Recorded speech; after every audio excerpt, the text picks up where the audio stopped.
You ask Tiger to solve.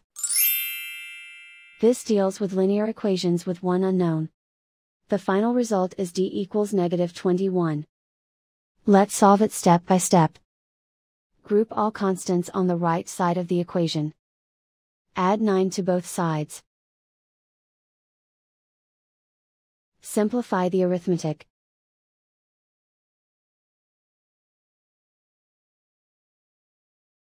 Convert the d into a positive number. Multiply both sides by -1. Remove the ones. Simplify the arithmetic. And so the final result is d equals -21.